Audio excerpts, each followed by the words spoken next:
గత ప్రభుత్వ హయాంలో మొత్తం ఆధిపత్యం అంతా బీహార్ అధికారులదే. అంటే ఒక రకమైన అరాచకం అనుకోవచ్చు. చాలామంది అనేది ఏంటంటే తెలంగాణ సంపదని బీహార్ బ్యాచ్ దోచుకుంది అంటారు. అందులో ఏమన్నా వాస్తవం ఉందంటారా? 100% వాస్తవం. ముఖ్యంగా ఒక ఐఏఎస్ ఆఫీసర్గా ఉండి గతంలో సస్పెండ్ అయ్యి రాజనగర్ క్వార్టర్స్లో నివాసం ఉండేది ఎవరు? ఈ సోమేష్ కుమార్. సస్పెండ్ అయ్యారా? గతంలో సస్పెండ్ అయ్యి ఉండే. హుహు. సస్పెండ్ అయిన తర్వాత వాళ్ళ భార్య అగ్రికల్చర్ యూనివర్సిటీలో పనిచేస్తుంది. Okay. Rajendra Nagar agriculture university క్వార్టర్స్లో ఆయన నివాసం ఉండేది. ఓకే. ఆ తర్వాత ఆల్ ఆఫ్ ద సడన్ ఒకరోజు డైరెక్ట్ మళ్ళీ రీఅపాయింట్ అయిపోయింది, జిహెచ్ఎంసీ కమిషనర్గా వచ్చాడు. ఓకే. జిహెచ్ఎంసీ కమిషనర్ రాగానే ఈ చెత్త నా కొడుకు ఫస్ట్ స్కామ్ ఏంటంటే తడి చెత్త పొడి చెత్త అని చెప్పేసి దాంట్లో ఈ గార్బేజ్లు హ్మ్. తడి చెత్త దీంట్లో వేయాలి, పొడి చెత్త దీంట్లో వేయాలని చెప్పేసి ఈ తెలంగాణ రాష్ట్రంలో ఫస్ట్ ఈ స్కాము ఈ చెత్త చెత్త స్కామ్ తోటి స్టార్ట్ చేశాడు. హ్మ్. ఈ చెత్త లిఫ్ట్ చేయడానికి అది ట్రాలీలు తీసుకున్నారు. ఓకే. దాంట్లో దాదాపు వందల కొద్ది ట్రాలీలు గాయపోయినాయి, దానికి లెక్కలేదు.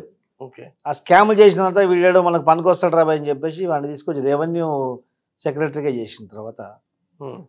మొత్తం ఒక జంగ్లీ కుక్క తిరిగినట్టు మనం ఫంక్షన్ చేస్తుంటే ఆకలితో ఉన్న కుక్క ఏ విధంగా మనం వంటలు ఉండే దగ్గరకు అట్లా తిరుగుతుంటుందో ఓకే.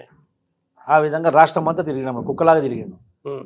తిరిగి ఎక్కడెక్కడ భూములు ఏం సంగతి మొత్తం ఒకటి స్కిట్ తీసుకొచ్చి ఈ కుక్క చేసినట్టు ఈ సోమేష్ లాంటి దళితుడు చేసినటువంటి కార్యక్రమమే కదా ఈ ధరణి.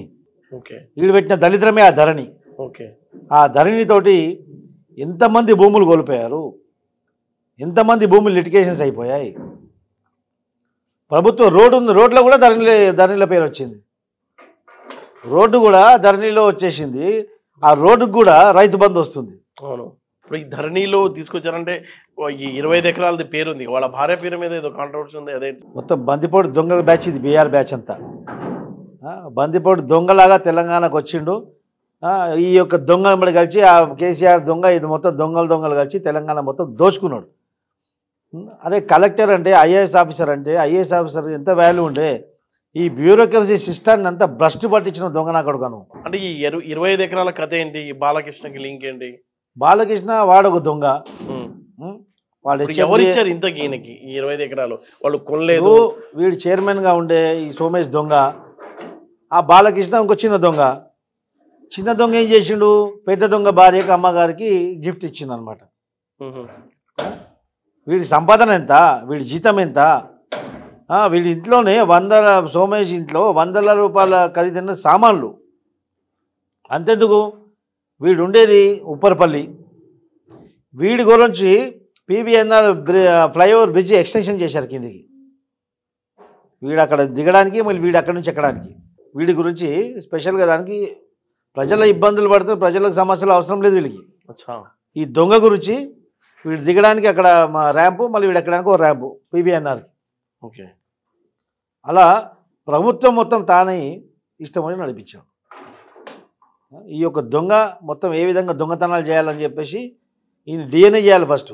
వీని తండ్రి తాత ముత్తాతలు మొత్తం ఏదో దొంగల బ్యాచ్ ఉంటుంది, వీడిని ఫస్ట్ అరెస్ట్ చేసి వీనికి డిఎన్ఏ చేయాలి. ఈ కోకాపేట భూముల స్కామ్లో కూడా ఇంది చాలా పెద్ద రోల్ అంటారు. మొత్తం రాష్ట్రంలో మొత్తం ఈ యొక్క నామాలు పెట్టుకొని మొత్తం తెలంగాణకు మొత్తం పంగనామాలు పెట్టినోడు ఒకడు ఉన్నాడు, మహేం రామేశ్వరరావు. ఓకే. మహేం రామేశ్వరరావుకి, ఈ రాజపుష్పకి, ఈ కోకాపేటలో ల్యాండ్ స్కామ్లలో ఆక్షన్లలో వాళ్ళకు అనుకూలంగా వ్యవహరించి వాళ్ళ అనుకూలంగా సహకరించింది మొత్తం ఈ సోమేష్ దొంగ. ఓకే. వాడు ఐఏఎస్ ఆఫీసర్ అని చెప్పడానికి కూడా ఈరోజు సిగ్గుచేటు. ఈరోజు పిల్లలు సివిల్ చేస్తున్న పిల్లలు వాడిని చూసి సిగ్గుతోటి తలగొట్టుకుంటారు. రేపు ఐఏఎస్ ఆఫీసర్ అయితే ప్రజలు ఆయన ఏపీకి ఆర్డర్ కదా, వెళ్ళకుండా ఇక్కడే పనిచేస్తున్నారు. చెప్తున్నా కదా, వాడు ఎంత సిగ్గు తప్పినోడు అంటే ఏపీ క్యాడర్ అయినప్పుడు కోర్టులో అనేక మార్లు అంటే వానికంటే సీనియర్స్ ఉన్నాక కూడా వాడిని అందరిని పక్కకు పెట్టి ఈ దొంగని అంటే వీడు చెత్తతోటి ఫస్ట్ చెత్తతోటి చూపించింది కదా చెత్త నా కొడుకు. వీడిని తీసుకొచ్చి ఫస్ట్ ఇందులో సిఎస్గా రెవెన్యూ సెక్రటరీగా చేసిండు. ఆ తర్వాత వీడు మొత్తం ధరణి తీసుకొచ్చిన తర్వాత అరే మొత్తం భూములన్నీ లాక్కొచ్చిరాబని చెప్పేసి ఈయన దొంగ నా కొడుకు తీసుకొచ్చి మొత్తం ముఖ్యమంత్రి వీళ్ళందరూ కలిసి దొంగలందరూ కలిసి ఈ దొంగలకు అందరికీ సలహాదారు కూడా మారిండు. మారిన తర్వాత మళ్ళీ చీఫ్ సెక్రటరీ మొత్తం దాచుకోవడం మొత్తం 9.5 సంవత్సరాలు అదే విధంగా జరిగింది. జరిగిన తర్వాత ఈయనకు ఉన్న సీనియర్లు ఐఏఎస్ ఆఫీసర్ల సంఘాలన్నీ కూడా కోర్టుకు వెళ్తే కోర్టు ఈయన ముటకాయలు పెడితే అప్పుడు గత్యంతరం లేక అక్కడ పోయిండు.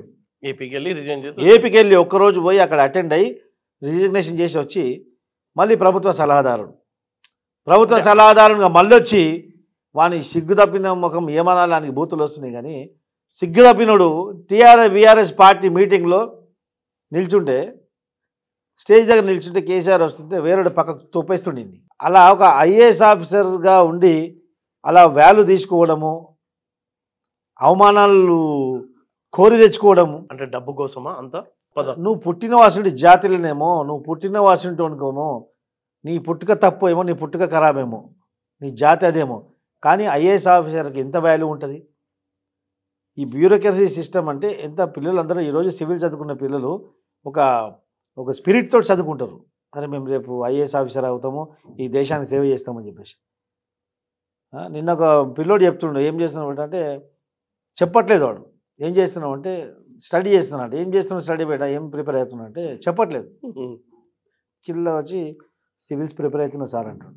ఎందుకు అంత కింద తల ఉంచుకుంటే, నేను మొన్న ఆటో ఎక్కితే మా ఐఏఎస్ చదువుతున్నాను, ఐఏఎస్ ఆఫీసర్ అవుతా అంటే ఆటో వాడు అచ్చా మీరు కాబోయే దొంగనా అని చెప్పేసి నవ్విండంట ఆ పిల్లోని చూసి. అప్పటి నుంచి ఆ పిల్లోడు సివిల్స్ ప్రిపేర్ అవుతున్న పిల్లోడు ఐఏఎస్ ఆఫీసర్ అవుతా, నేను సివిల్స్ ప్రిపేర్ అవుతున్నా, సివిల్స్ ఎగ్జామ్ రాస్తా అని చెప్పడానికి సిగ్గుపడుతుండు. అంటే ఆ యొక్క ఐఏఎస్ సివిల్స్ సర్వీసెస్ వ్యవస్థని ఇలాంటి దొంగనా కొడుకులు వచ్చి భ్రష్టు పట్టించారు. ఐఏఎస్ ఆఫీసర్ అని ఒక బిరుదు, ఐఏఎస్ ఆఫీసర్ అంటే ప్రెసిడెంట్ ఆఫ్ ఇండియా అపాయింట్ చేస్తారు వాళ్ళని.